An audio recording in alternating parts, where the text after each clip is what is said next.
मैंने सुझाव पत्र, मैंने बक्सा लगा दिया है अर्जुन भवन और विकास के लिए एक बक्सा, उसकी चाबी मेरे पास होगी, ताला हम खोलेंगे और वो चिट्ठी भी हम ही पढ़ेंगे, कोई और नहीं पढ़ेगा। क्योंकि हो सकता है आप किसी की शिकायत लिखें, हो सकता है आपका किसी से व्यक्तिगत झगड़ा हो, तो आप अपने बेटे को लिखें, दूसरा क्यों जाने। आपके विकास की जो भी चीजें होगी, जो बड़ी चीजें हैं वो तुरंत शुरू होगा, चाहे वो रोड का मामला हो। मैं रिव्यू शुरू कर दिया हूं, और जिन जिन कंपनी वाले ने रोड बना के पैसा उठा लिया है, रोड नहीं बना, जब तक उसको हम जेल नहीं भेजेंगे चैन से नहीं उठाएंगे। कोई हो, चाहे उसको पीएम का और सीएम का ही क्यों नहीं बर्दाश्त हो, जिसने भी पूर्णिया के जनता और सीमांचल के जनता का पैसा खाया होगा वो नहीं बचे, वो नहीं बचे। हम आपको दिल से कह रहे हैं, मेरे साथ आप जीवन में एक भी दोगला दलाल माफिया को देखिएगा, सुझाव में लिख दीजिएगा ये आदमी गंदा है, दोबारा नहीं मिलेगा आपको, लिख जरूर दीजिएगा, लिख दीजिएगा ये पंचायत का दलाल है, फिर दोबारा वो भवन में नहीं मिलेगा। मैं दिल से कह रहा हूं, मैं इज्जत सबकी करूंगा, पैर छूऊंगा, काम करूंगा, लेकिन आम आदमी जो 99% लोग हैं, उसकी जिंदगी के साथ खिलवाड़ करने की इजाजत किसी को नहीं है। मैं रहूं या ना रहूं, इस संकट में आपने बनाया बेटे को, और इस भीषण परिस्थिति में रात दिन इस मंच पर खड़े और नीचे मोटरसाइकिल से जो चलते रहे, जिसके पास 4 चक्का नहीं थी, मैं हर पंचायत अध्यक्ष और अपने साथियों से आगे कह देना चाहता हूं, आप मेरी जिंदगी से ज्यादा मेरे लिए मूल्यवान हैं। मैं आपके लिए कुछ करूं ना करूं, मैं किसी भी कीमत पर आपको कमजोर नहीं रहने दूंगा। आपकी आर्थिक आजादी और आपके परिवार में रोजगार और नौकरी पप्पू यादव की जिंदगी का हिस्सा होगा। मेरे पास लिस्ट है, और मैं पूछ के हर परिवार के कुछ साथियों को जो दिन रात पागलों की तरह, उसको नहीं पता था कि हम जीतेंगे या नहीं जीतेंगे, और जो सब कुछ छोड़ के हम मधेपुरा छोड़े, सुपौल छोड़े, और अपनी जिंदगी को कोरोना और बाढ़ के तरह, हमने नहीं देखा मेरी जिंदगी कोरोना में बचेगी या रहेगी। बाढ़ में जब मेरा ब्लड इंफेक्शन हो गया, हमने नहीं देखा क्या होगा, मरेंगे या जिएंगे, हम बच गए। उसी तरह मैं दिल से कह रहा हूं सब साथियों को, मेरे आंखों में आप नाग के तरह हैं। नाग और नागिन का जो मोहब्बत होता है ना, वही मोहब्बत मेरा और मेरे वर्कर के साथ है। मैं किसी भी लोगों की इज्जत, उसके सम्मान में कोई कमी नहीं रखता। एक आग्रह है, जब आपको भोला बाबा ही इतना प्यार करता है, तो आप लोग नंदी उंदी के फेर में मत रहते। हम ही आप लोगों को इतनी इज्जत करते हैं, तो आप लोग दूसरों की बात मत करिए। और जो गांव के बुजुर्ग हैं, आपको व्हाट्सएप है मेरा, अपने बेटे को कहिए कि ये मैसेज को लिख दे। मैं व्हाट्सएप मैसेज डेली रात में पढ़ता हूँ 2 बजे के बाद, डेली। जो भी आपका व्हाट्सएप मैसेज आएगा वह नंबर व्हाट्सएप मैसेज पर हम कोशिश करेंगे 99% काम करके आपको जवाब दें, आपको आना ना पड़े, ये मैं वादा करता हूँ। हर चीज ओथ है 25-26। सारे MP MLA दिल्ली पटना दुनिया घूम रहे हैं, मैं अभी तक दिल्ली नहीं गया हूँ। वोट लेने जाऊंगा, 24 से लोकसभा है और पूर्णिया और इस इलाके को नंबर 1 कैसे किया जाए, ये सुझाव हम सबका लेंगे। अभी हम बनमनखी में कैसे फैक्ट्री लगाए, चीनी मिल की जगह उस पर काम कर रहे हैं। जलालगढ़ होते हुए गलगलिया को कैसे जोड़े बिहारीगंज बनमनखी से, इस पर भी हमारी काम शुरू हो गया है कि गलगलिया से सीधा जैसे गलगलिया से अररिया होते हुए हम और रंजीत रंजन जी ने जो सुपौल को जोड़ा, हम कोशिश करेंगे सिल्लीगुड़ी से राजधानी चले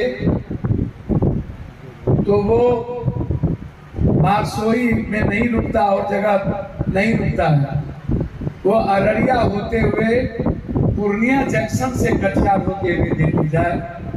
हमारे ब्रेन में सब कुछ है, आप भरोसा रखिएगा। हम सब कुछ जिस रोड हम गए हैं,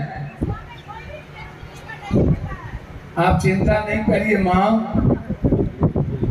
अभी दिल्ली का एक ही ट्रेन है आपके यहाँ से सीमांचल, और 2 ट्रेन एक दिन चलता है। मैं कस्बा मेरी प्राथमिकता में है, क्योंकि कस्बा के लोग हमको वोट कम देते हैं।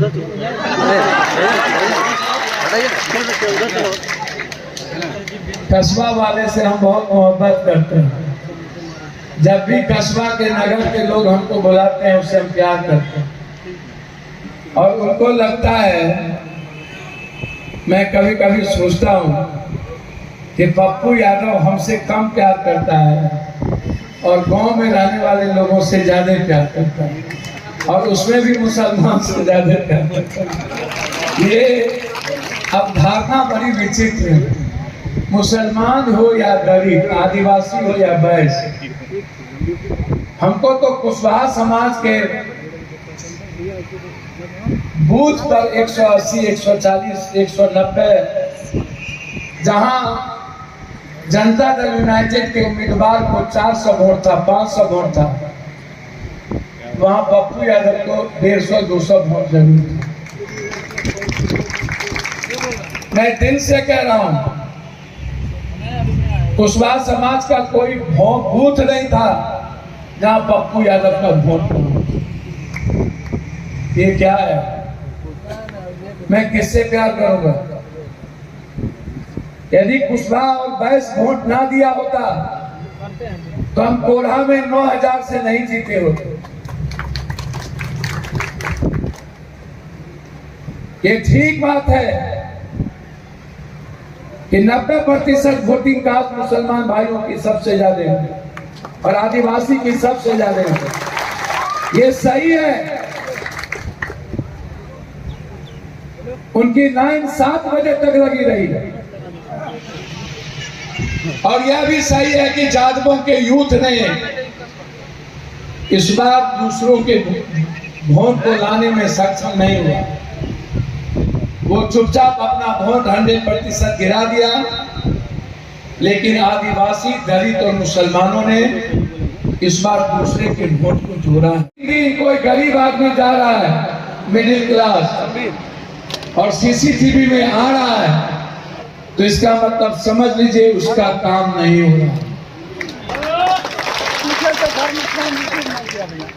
हमारी ध्यान हर चीज पे है, सदन में भी है, सड़क पे भी है, ब्लॉक में भी है। हमारा जो अधिकार है गलत चीजों को रोकने का, गलत आदमी को नहीं सम्मान देने का। हम को डॉक्टर ने कहा कि हम बोले कि डॉक्टर से वोट नहीं मांगेंगे।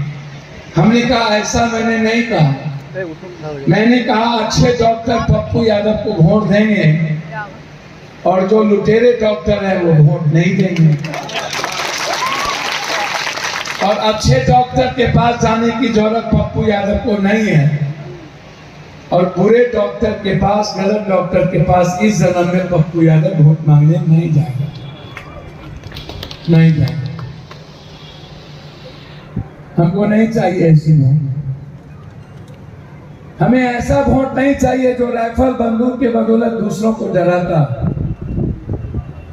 हमें ऐसा वोट नहीं चाहिए जो अपनी ताकत के बदौलत समाज के इंसानियत को खत्म करता है। कई लोगों ने हमको कहा कि पप्पू यादव की वोट में क्या भी चले जाए। मेरी बहन ने कहा एक बार चले जाइएगा तो क्या होगा।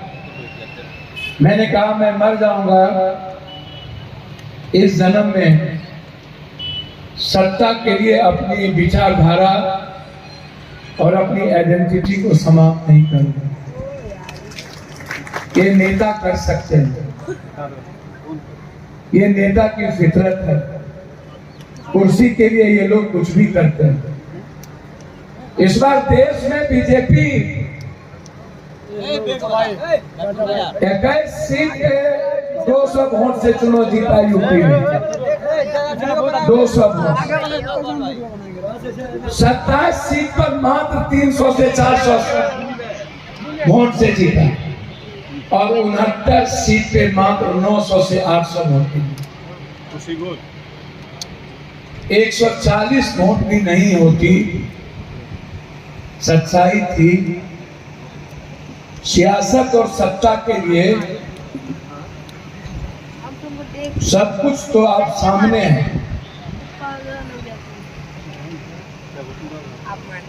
मैं दिल से कह रहा हूं,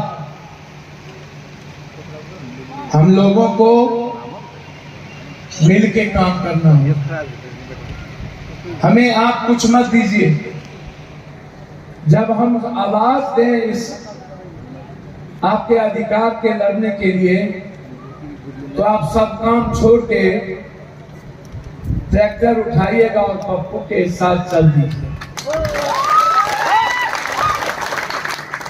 हम जब आवाज दें भ्रष्टाचार के खिलाफ ब्लॉक में खड़े होने के लिए, तो कस्बा के जमीन पर जगह नहीं बचनी चाहिए।